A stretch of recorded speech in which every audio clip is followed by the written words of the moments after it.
안녕하세요. 한국어 한 조각입니다. 오늘부터 고급 어휘를 같이 공부해 보려고 합니다. 어려운 단어들이 나오고 또 그 단어들과 같이 사용하는 표현들이 어떤 것들이 있는지 같이 공부해 보겠습니다. 먼저 첫 번째로는 직업과 직장과 관련된 단어를 배울 거예요. 먼저 직업이라는 것은 생계를 유지하기 위해 자신의 적성과 능력에 따라서 일정한 기간 동안 계속해서 종사하는 일을 직업이라고 합니다. 그다음에 직장이라는 건 명사로 사람들이 일정한 직업을 가지고 일하는 곳, 일하는 장소 정도 생각하면 되겠네요. 그래서 직업이라는 것은 우리가 하는 일을 말하고 직장은 그 일을 하는 장소, 곳이라고 보면 되겠습니다. 우리가 초급 레벨, 보통 우리가 배웠던 직업 어휘들은 가수, 배우, 의사 또는 학생, 선생님, 관광 가이드처럼 이렇게 쉬운 자주 사용하는 어휘들을 먼저 배웠습니다. 그럼 우리가 고급에서는 어떤 직업 어휘들을 만날 수 있는지 한번 살펴보도록 하겠습니다. 자, 먼저 공무원 볼게요. 공무원은 국가 또는 지방 공공단체의 사무, 일을 맡아서 하는 사람을 공무원이라고 해요. 국가 공무원 또는 지방 공무원 정도로 말할 수 있겠죠. 자, 그래서 여러분이 자주 만나는 공무원은 출입국 관리 사무소에서 일하는 직원들 정도인 것 같아요. 출입국 관리 사무소에서 여러분 비자를 받기도 하고 외국인 등록증을 연장하기도 하고 신청하기도 하죠. 여러분이 자주 만나는 공무원들이고요. 그래서 국가 공무원, 지방 공무원 이렇게 나뉘게 됩니다. 자, 그 다음에 회사원은 우리가 잘 알고 있습니다. 회사에서 일하는 사람이에요. 근데 또 이 회사원도 다양한 부서에 따라서 달라지게 되는데요. 영업팀, 홍보팀, 경영팀, 인사팀 이렇게 많은 다양한 부서에서 일하는 회사원이 있죠. 그래서 저는 회사에 다녀요 라고 말하죠. 자, 그 다음에 사업가 볼게요. 자, 사업은 사업을 계획하고 경영하는 사람을 사업가라고 말합니다. 사업가는 내가 일을 만들어서 하는 사업가, 비즈니스맨이라고 말하면 되겠죠? 자, 그 다음에 번역가하고 통역가를 같이 보려고 하는데요. 번역가는 우리가 글자를 글자, 글을 글로 바꾸는 사람을 번역가라고 해요. 예를 들어서 한국어로 쓰여진 글을 영어로 다시 쓰는 사람, 또 영어로 쓴 글을 다시 중국어로 쓰는 사람, 바꾸는 사람을 번역가라고 하고요. 통역가는 말을 말로 바꾸는 사람을 통역가라고 해요. 제가 이렇게 한국어로 말하고 있으면 이 한국어를 듣고 영어로 다시 말하는 사람, 제가 중국어로 말하고 있으면 이 말을 듣고 일본어로 다시 바꿔서 말하는 사람을 통역가라고 합니다. 자, 그 다음에 요리사 한번 볼게요. 요리사는 한 10년 전부터 한국에서 되게 인기가 많은 직업이에요. 이 드라마 파스타라는 드라마에서 남자 요리사가 나와서 되게 인기가 많아졌는데 한식 요리 전문가 또는 일식 요리 전문가, 중식 요리 전문가, 양식 요리 전문가 이렇게 한국, 일본, 중국, 그 다음에 미국이나 유럽, 서양 국가의 요리를 전문적으로 하는 요리사를 요리 전문가라고 부릅니다. 또 우리 한국에서 자주 말하는 게 셰프라는 단어를 많이 사용해요. 요리사와 같은 단어인데 요즘에 이제 드라마나 유튜브 같이 어떤 영상들에서 보면 요리사, 셰프 이렇게 다양하게 많이 쓰고 있는 것 같습니다. 자, 그 다음에 우리 승무원 볼까요? 자, 승무원은 운행 중인, 그러니까 운전을 하고 있는 차, 기차, 배, 비행기, 우리가 이런 것들을 탈 것이라고 하고요. 또 대중교통이라고 하는데요. 이 대중교통, 차, 택시 안에서 운행과 관련된 직무, 일, 승객, 손님과 관련된 일을 맡아서 하는 사람을 승무원이라고 하죠. 그래서 우리가 보통 많이 볼 수 있는 승무원은 기차에서 일하는 사람, 또 비행기 승무원, 배 승무원 정도로 많이 볼 수 있겠네요. 그 다음에 자영업자 보겠습니다. 자영업자는 자기 혼자 힘으로 경영하는 사업자를 자영업자라고 해요. 자기 혼자 스스로 힘으로 가게를 하는 사람, 또 뭐 식당을 하는 사람을 보통 자영업자라고 합니다. 자, 그 다음에 가정주부는 한 가정의 살림살이를 맡아서 꾸려가는 안주인을 가정주부라고 하죠. 그래서 우리 살림살이라는 것은 우리가 가정, 나 혼자 사는 것이 아니라 가족들하고 같이 사는 가정에서 필요한 물건들을 살림살이라고 해요. 예를 들어서 뭐 TV 또는 뭐 에어컨 또는 세탁기도 될 수가 있고, 그릇, 뭐 젓가락, 숟가락 같은 것들, 그다음에 수건 같이 우리가 가정을 살아갈 때 필요한 물건들을 살림살이라고 하는데, 여기에서 어떤 직장에 다니지 않고 집안 일을 하는 사람을 가정주부라고 말합니다. 자, 그 다음에 환경미화원은 청소를 직업으로 하는 사람을 환경미화원이라고 해요. 그래서 보통 아침 일찍 보통 사람들보다 일찍 일어나서 거리를 청소하는 사람들을 환경미화원이라고 하죠. 자, 그 다음에 운전기사는요, 택시 운전사, 운전하는 사람, 뭐 버스 운전하는 사람을 높여서 부를 때 보통 운전기사라고 해요. 근데 우리 뭐 보통 한국 사람들이 말할 때 운전기사님, 택시기사님이라고 더 높게 부를 수도 있습니다. 자, 그 다음에 설계사는 설계를 전문으로 하는 사람을 설계사라고 해요. 그런데 이 설계란 무엇이냐면 계획을 세우는 사람을 설계라고 해요.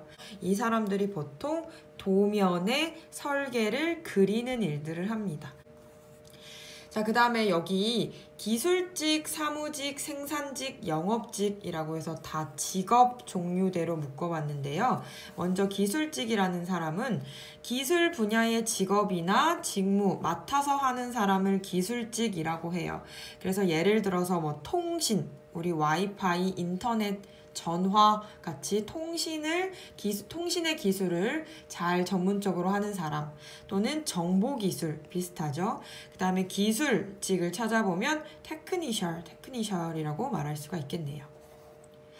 자, 그 다음에 사무직은 주로 책상에서 문서를 다루는 일을 사무직이라고 해요. 그래서 우리가 보통 말하는 사무실, 오피스의 직원을 사무직이라고 하죠.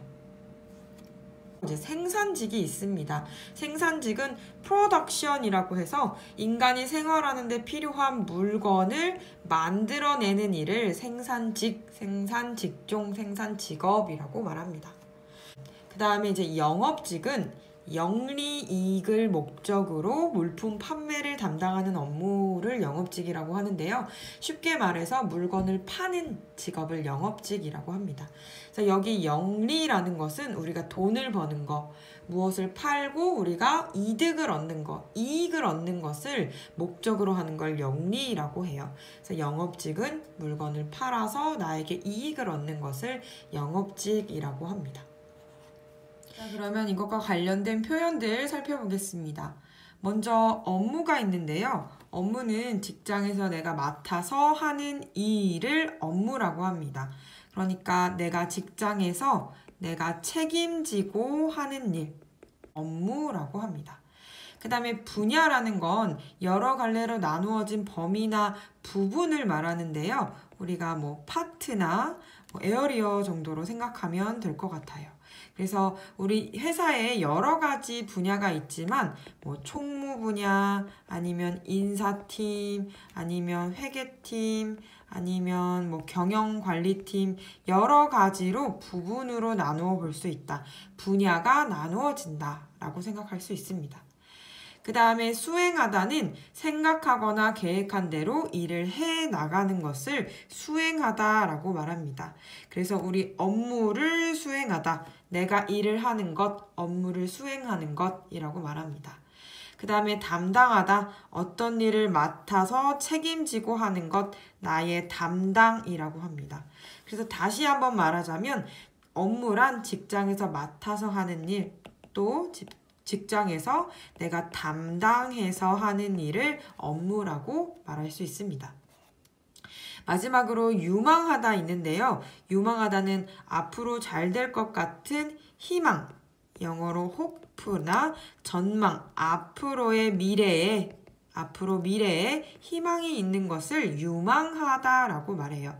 그래서 우리가 책을 읽다 보면 유망직종이라는 말을 들어볼 수 있는데요. 앞으로 미래에 인기가 많아지는, 또 앞으로 사람들이 많이 직업으로 선택할 직업의 종류를 유망직종이라고 합니다. 자, 그럼 두 번째 직업과 관련된 표현 살펴보겠습니다. 여기서는 적성, 연봉, 전망, 자아실현처럼 우리가 직업을 선택할 때 기준이 될 수 있는 어휘를 살펴보겠습니다. 자, 먼저 적성은 어떤 일에 알맞은 성질이나 적응 능력을 말합니다. 그러니까 이 일에 맞는 성격과 내가 그 일에 잘 적응할 수 있는지 없는지를 살펴보는 것인데요. 내가 아무리 그 일을 좋아한다고 하더라도 잘하지 못하거나 내가 그 일을 잘한다고 하더라도 그 환경에 적응할 수 없으면 적성에 맞지 않는다고 표현해요. 그래서 이 일은 적성에 맞다 또는 적성에 맞지 않다라고 말합니다. 적성에 맞는 일, 적성에 맞지 않는 일 생각하는 것이 중요한 기준이 될 수가 있겠네요. 그리고 두 번째 연봉은 1년 동안에 받는 봉급, 돈의 총 금액입니다. 우리가 받는 돈으로는 시간당 받는 시급, 일주일당 받는 주급, 그리고 한 달당 받는 월급이 있는데요. 이 돈들을 모두 받은 돈의 총합을 연봉이라고 해요. 그래서 이 연봉을 표현할 때는 연봉이 높다, 연봉이 낮다라고 표현합니다. 1년 동안 받은 돈의 총액이 많으면 연봉이 높은 직업, 그리고 많지 않으면 연봉이 낮은 직업이라고 말합니다. 그래서 우리가 일을 할 때 적성을 살펴보는 것도 중요하지만 연봉이 높은지, 연봉이 낮은지 살펴보는 것도 중요한 기준이 되겠습니다. 그리고 전망은 아까 말했던 것처럼 앞으로의 희망이 있는, 앞으로 인기가 많아지는, 앞으로의 많이 생길 직업을 전망이 있는 직업이라고 말합니다. 그래서 전망이 있다 또는 전망이 밝다라고 말하고 반대로 전망이 어둡다라고도 표현합니다. 그래서 앞으로 미래에 없어지는 직업을 전망이 어두운 직업, 인기가 없어지는 직업들 말할 수 있습니다. 그래서 우리가 직업을 선택할 때 몇 년 하고 그만둘 것이 아니기 때문에 길게 생각했을 때 전망이 밝은 직업을 선택하는 게 중요한 조건이 될 수도 있습니다. 그리고 마지막으로 자아실현, 요즘 MZ세대가 가장 중요하게 생각하는 것인데요.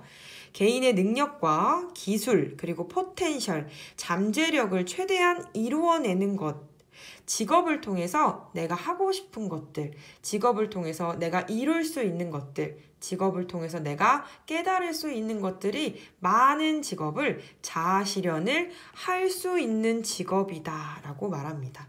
그래서 요즘에 젊은 사람들이 직업을 고를 때 적성을 중요하게 생각하는 것도 있고 연봉이 높은지 낮은지 고려를 해야 하고 그다음에 전망이 좋은지 안 좋은지 밝은지 어두운지도 살펴봐야 하고요. 내가 이 일을 통해서 자아 실현을 할 수 있는지 할 수 없는지를 알아두는 것도 중요한 직업의 선택 기준이 되겠습니다. 자, 그래서 오늘 이렇게 직업과 관련된 표현들 살펴봤는데요. 조금 어려웠는데 다시 한번 들어보고 우리 사전도 한번 찾아보면서 메모하면서 다시 한번 공부해 보세요. 그럼 안녕히 계세요.